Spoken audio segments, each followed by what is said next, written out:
আসসালামু আলাইকুম। তো আমি আজকে মাছ দিয়ে কচুরমুখী রান্না করব। তো চলেন দেখাই আমি কিভাবে রান্না করি কচুরমুখী। তো চলেন শুরু করি। তো মাছ দিয়ে কচুরমুখী রান্না করার এই হচ্ছে উপকরণগুলো।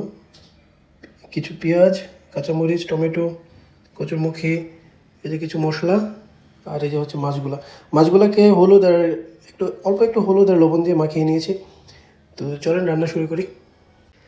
তো প্রথমে মাছগুলোকে একটু ফ্রাই প্যানে কিছু তেল নিয়ে ওইটাকে ফ্রাই করব। তো ফ্রাই করা শেষ হয়ে গেলে তারপর রান্না শুরু করব। তো মাছ ফ্রাই করার তেলগুলো দিয়েই বাকি রান্নাগুলো শেষ করব। এই জন্য তেলের মধ্যে দিয়ে দিলাম কিছু পেঁয়াজ, কাঁচামরিচ, তারপরে দিয়ে দিলাম টমেটোগুলা, তো এরপরে আদা রসুন বাটা, এরপরে যে বাকি মশলাগুলো ছিল এগুলো দিয়ে দিলাম। তো এই মশলাগুলোকে ভালো করে কষাইতে হবে। তো কষানোর জন্য অল্প একটা পানি ব্যবহার করলাম। এরপরে মশলাগুলো কষানো শেষ হয়ে গেলে ওইটাতে দিয়ে দিব মুখিগুলো। তো মুখিগুলোকেও একটু ভালো করে কষাবো, কারণ ভালো করে কষাইলে তরকারিটাও ভালো হয়। তো কষানো শেষ হয়ে গেলে তারপর এটাতে দিয়ে দিব পরিমাণ মতো পানি। তো পানি দেওয়ার পরে মিডিয়াম আছে এটাকে রান্না করব কিছুক্ষণ ঢাকনা দিয়ে ঢেকে। আর মাঝখান দিয়ে ধনে পাতাগুলো কেটে নিলাম।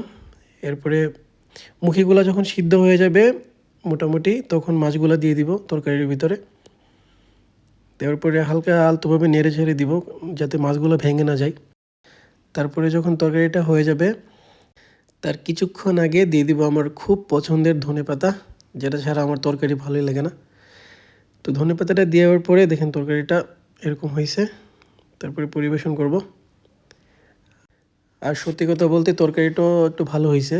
আর আমি প্রথমবার বানাইছি এটা, এটাকে কখনোই বানাই নাই।